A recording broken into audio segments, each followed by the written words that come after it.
Hey, it's Rich, the Louisiana Hobby Guy. And today is an exciting day for Lightburn. We're going to talk about the new version 1.7 and take a deep dive into many of the new features in this new version. I think that you're going to enjoy this video. I've already done a video on upgrading to version 1.7 safely, since so many people seem to have problems with that. I've never had problems myself, but today we're going to talk about the features. If you want to watch that video on upgrading, the link will be down below in the description of the video. So let's get started with the new and exciting features in version 1.7. All right, let's get started with the first new feature that I absolutely love. And if you look over here on the left, you'll see there's a new scissor icon. And if we read the description, cut away sections of paths by clicking blah, blah, blah. But there is a couple things that you probably should know. Hold Control or on the Mac, the command button when clicking to prevent automatic joining of the result. So sometimes you may not want them to join together. So let's take a look and see how this works. We'll just draw out a couple of shapes like this, and we'll put this into line mode so that you can see it better. And there we go. So now if we click the scissor icon, you'll see that we are now able to trim out shapes, and you can see the red line there. So if I wanted to trim this inner shape, I would just click right there. See how it turned to a scissor? And this is really a lot of fun. So there we go. That just made it into one shape. Now, if I wanted to not have it joined, see how it's all joined up into one shape? If I didn't want it to join, I would hold the Control or the Command button. But this is a great feature for trimming your work. Now, I'll trim that one. I'll trim, let's say, this one. And I like the way the little scissor appears. I'll trim off this one, and I'll trim off this one. And now we have a new shape. And now you can see that this is not one shape. This is not joined. So there's one, there's another, there's another. If I trim this one, it'll close this shape. And this can be used on anything, not just on regular shapes. Let's bring something in, like, for instance, these Christmas balls here. And let's go ahead and make this a little larger so you can see it better. So now the first thing we need to do is realize that this is grouped. So you see that it's grouped. The trim feature is not going to work if you have something grouped. So let's go ahead and ungroup that. And let's completely change this shape. Let's say we wanted to put a stripe in the middle here instead of the way it is. Well, there you can see that's that line coming down here. That's this line. See it light up in red? If I just click on this bottom one, which is the inner shape, there we go. Completely changed that shape. And I can do the same thing over here by trimming the inside of this one. And isn't that great? So if we were to look at this, let's say on a different, there we go, this one is in line. Now we can actually see all of the lines. With the trim feature, we can come out and trim out individual parts, like you see here. Every part of this is individual. This is an exciting new feature in Lightburn, where you can just trim out certain parts, and it actually show you with that red outline how to trim. I'm really liking this new feature, especially when it comes to creating shapes and trimming off parts that you don't need. So that's the first new feature in Lightburn. All right, let's talk about the new QR code feature. So if we come up here to Tools and we come down here to Create Barcode, Create Barcode has replaced Create QR Code. And there's a feature in here that I really like. So you see how that icon changed right there? We're going to drag out a box. Now there's V card. So this is something that's really great to have. You can have this on your website. You can use this when you're out with friends. All they have to do is scan that QR code or V code, and it will have all of your information already in their phone. As soon as they scan it, all they have to do is click save, and you're now in their contacts list. So let's fill this out real quick. And there, by the magic of YouTube, we've got this all now filled in. And now if I say okay to that, I'm going to zoom in on this just a little bit. I'm going to get out my phone now. And what I'm going to do is scan this code, and I'll take a screen video of what happens. So here we go.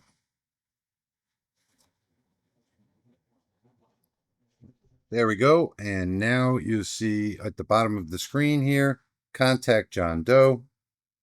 Tap on that, and look at that. Everything is all filled in here on the phone. Name, address, note, laser engraver. The only thing, it didn't separate city, state, and zip code, but that's okay because it's all there. All you have to do is click save. I'm not going to click save this time because I don't want to save this one, so I'll just hit cancel. But that's just how quick and easy it is to make a V card. Now, here comes the best part. If we come to the Selector tool, and let's say we've made a mistake, I can double click this, and it brings it right back up again. So the only thing I wish it did have is the separation of the address, but that's okay because it worked perfectly. That's how quick and easy it is to make a V card that somebody can scan. And you can save this image to your phone. You can just bring this up in your photos and let them scan it, and they just have to tap one button to save it. What if you're at a convention or whatever the case might be? You can put your phone number into tons of people's telephones where they will have all of your contact information. I just love this feature. And then, of course, the Wi-Fi is just typical. Raw content. There's the raw content of everything that we just did. If you want, you could just put a regular web address in here instead, if you want it just to go to a web address or email or telephone number, whatever the case may be. That is the new and powerful QR code maker, which I even don't remember the name of it. Barcode maker, Create Barcode. So Create Barcode now has your QR codes in it. And I just love this new feature. So keep in mind that the 1D barcodes are going to start getting phased out around year 2027. And this is 2D. So if it looks like a QR code, then it's 2D. If it looks like a regular standard barcode that you're used to seeing, that's 1D. So let's create another barcode. So let's go to Tools, Create Barcode, and let's just do that. Let's change this to, I don't know, code 93. So that's what you're used to seeing. That is the 1D content. And if you were to put some content in here, there we go. Now you can see that this is the standard barcode that you're used to seeing. This is the 1D. So now we've got 1D and we've got 2D. So you pretty much want to create things in a 2D environment because the 1D barcodes are going to be phased out. But here you can see there's just a ton of different, there's ISBN, there's PDF 417, compact, micro, there's all types of QR codes. And of course, if you're in business, you'll know this. We're not going to cover any more on this particular topic. The only thing that I wanted to do was show you the difference here between the 1D, which is this one, and the 2D, which is this one over here. Just keep that in mind, that the sunrise on the 2D is scheduled for 2027. So there'll be a phasing out of the 1D barcodes like you see over here. All right, let's talk about the new Selector tool. Let's jump back up to Lightburn here and take a look at what they've changed in the Selector tool. So it used to be that when you selected something, you just drew a box. Now they've changed it and colorized it. So now you can see if I drag to the right from left to right, it's red. If I drag from right to left, it's green. So now we have two different colors. This is a pretty neat feature. Dragging from left to right, I'm sure many of you already know this. When it's shaded in red, it means that everything that you want to select must be inside of that red box. So there you see only that little box on the bottom is the one that we're going to select if I let go of it. If I drag from right to left, anything that it touches will automatically be selected. So this is something that's brand new, and it's called shading, I guess. From left to right, selects everything that's inside the box.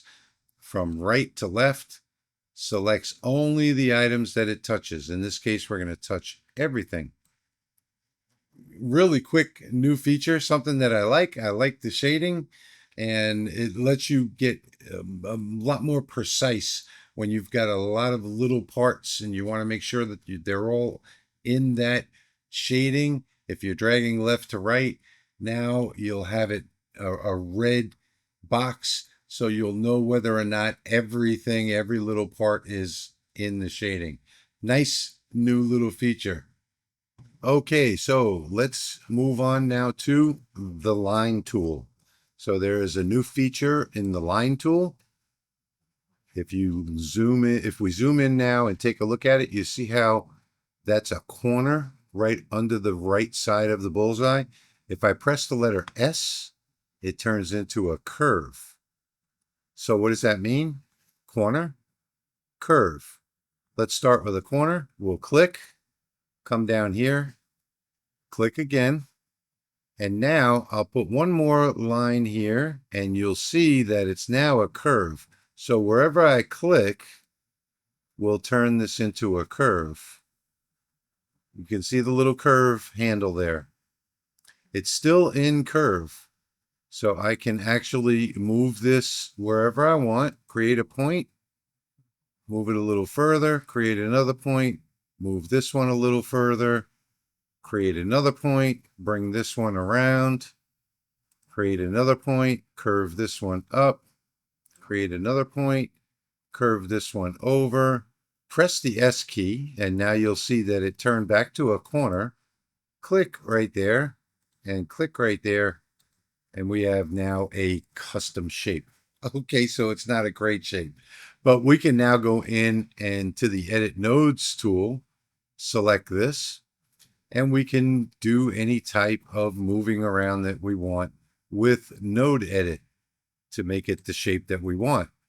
Of course, this isn't a great shape, but basically all I'm doing is demonstrating the new curve or smooth feature in the line tool.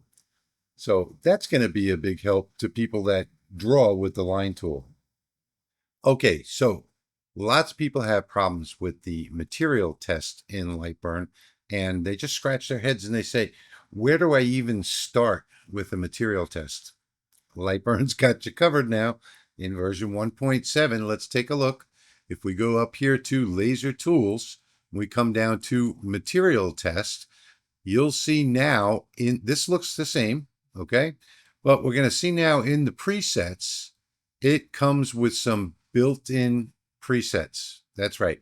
So you've got two CO2 presets, one for the cut test, one for the engrave test, and then you've got two for the diode, cut and engrave. Let's take a look at them. Let's try the diode cut test first, and you'll see you get a 10 by 10 grid. The speed is already set, 120 millimeters per minute up to 1200 millimeters per minute. That should cover everything from, I guess, a 10 watt all the way up to the 70 watt. In 5 millimeter grids, here we can take a preview. The power is from 10 to 100. We could take a preview and see what that cut test is going to look like. And you're just ready to run this test. No matter what diode you got, you're going to get cuts pretty much everywhere along this grid. You should get a nice angle of where you can cut at what power and what speed. So the engrave test is going to be the same. Let's switch to the diode engrave test and take a preview of that. and it's going to be the same, 10 to 100, 1200 to 12,000. You can change these numbers. So let's say your laser has a max speed of 28,000 millimeters per minute, or let's just say 20, use an even number. We'll just change this to 20,000. And now you'll get the same results. From 1200 up to 20,000, it will do your engrave test, and you'll get a gradient somewhere in here. And the same thing applies to the CO2. It's exactly the same, but you'll see that the numbers change. So it goes from 300 millimeters per minute to 3,000 millimeters per minute, and the power goes from 10% up to 100%. Now you might want to change this to, let's say, 75 or something like that on your CO2, and it may not fire at 10%. You might need to go 12. That's, going to be dependent on what type of CO2 that you have. But this will give you a good idea. You can change your speeds and your powers and preview it, but at least it's a baseline setting. And while we're talking about the settings, let's talk about the settings down here.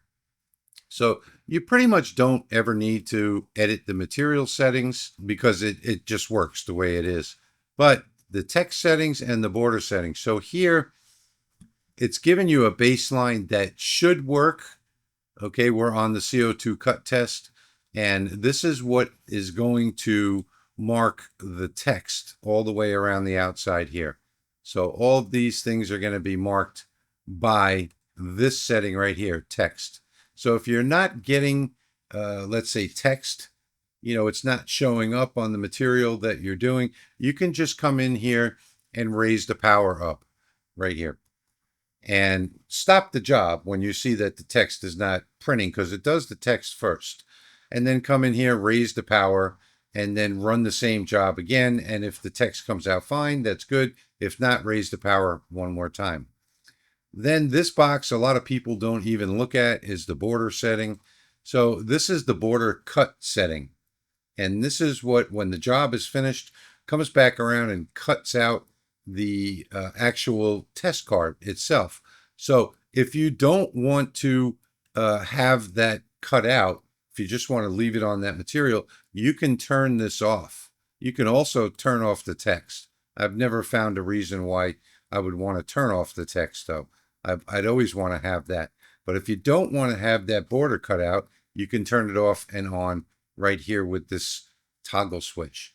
And don't forget, if you do make changes to these settings, you can always click the little floppy disk up here and save these.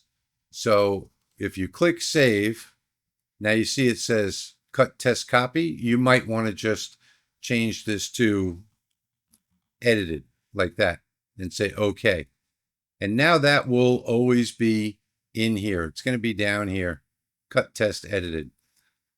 But these presets will always be up here at the top. That is really about it for the new material test. The upgrade in 1.7 has basically just added these baseline, these 4 baseline, 2 for CO2, 2 for diode, so that you can pretty much just start the test as is. Just pick the one that you want and hit start. All right, let's talk now about the new settings tabs. So up here you have the gear and the gear icons, the 2 cogwheels. We're going to click on that and you'll see that this has changed dramatically. So in Lightburn 1.7, we now have 5 different tabs here. We've got our editor settings, which this beginner mode, I don't even know why they put that on there. I don't think that anybody should ever use that because it makes it harder to learn when you turn it off. But anyway, you can go through all of these. Some of the things I like here, save job origin to the project. I mean, some of these are really great features here. And this is all of the editor settings here.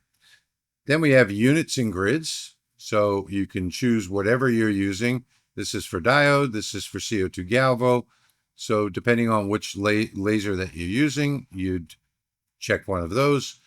The shape move increments is going to tell you how far you want your control plus arrow. I like at 1 millimeter.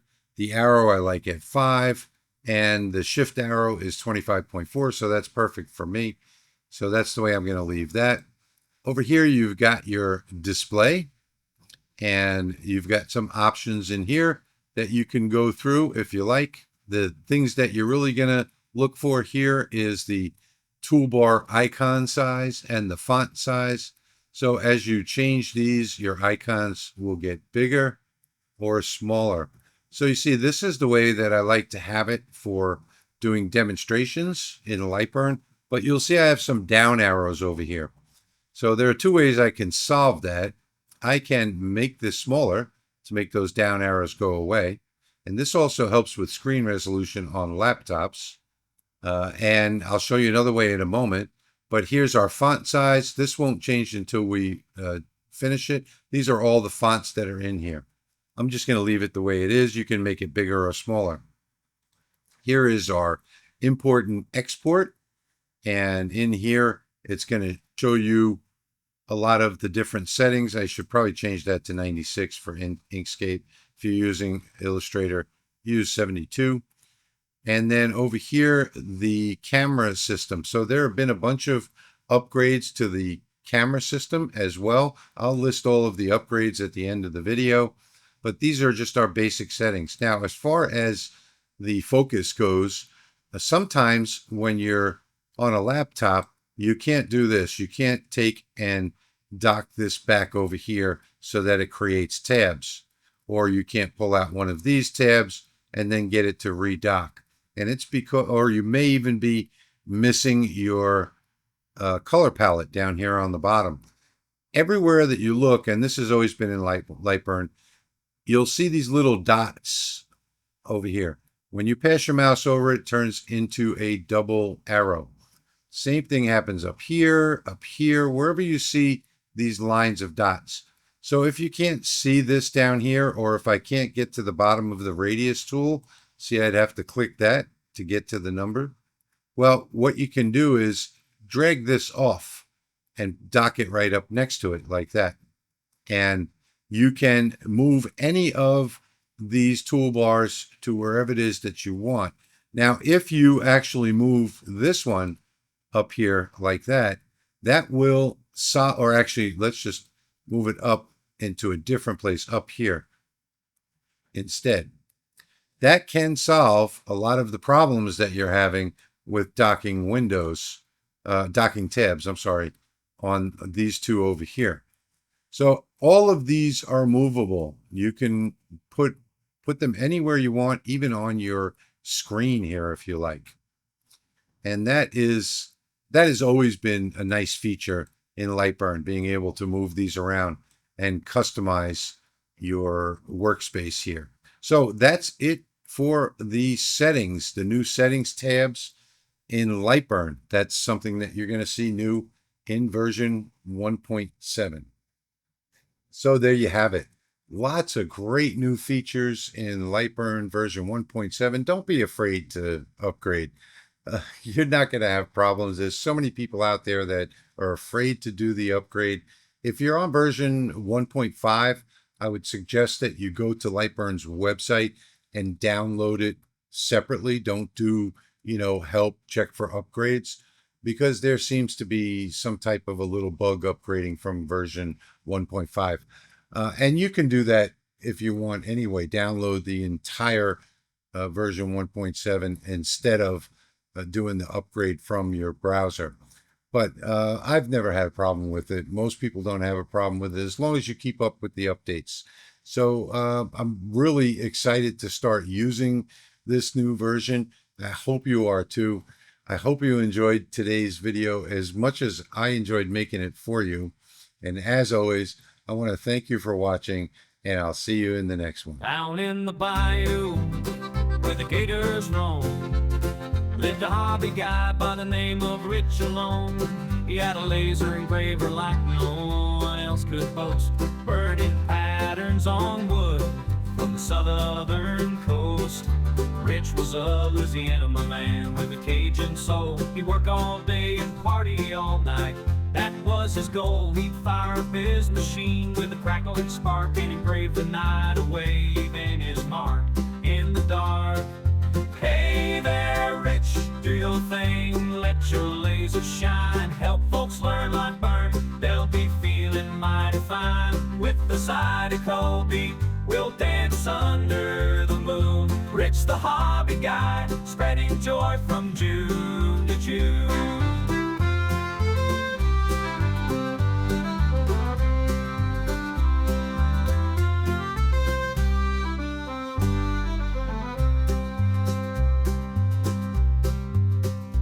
Lived the bayou where the gators roam. Lived a hobby guy by the name of Rich alone. He had a laser engraver like no one else could boast, burning patterns on wood from the southern coast. Rich was a Louisiana man with a Cajun soul. He'd work all day and party all night. That was his goal. He'd fire up his machine with a crackling spark and engrave the night away, leaving his mark in the dark. Hey there, Rich, do your thing, let your laser shine. Help folks learn Lightburn, they'll be feeling mighty fine. With the Zydeco beat, we'll dance under the moon. Rich the hobby guy, spread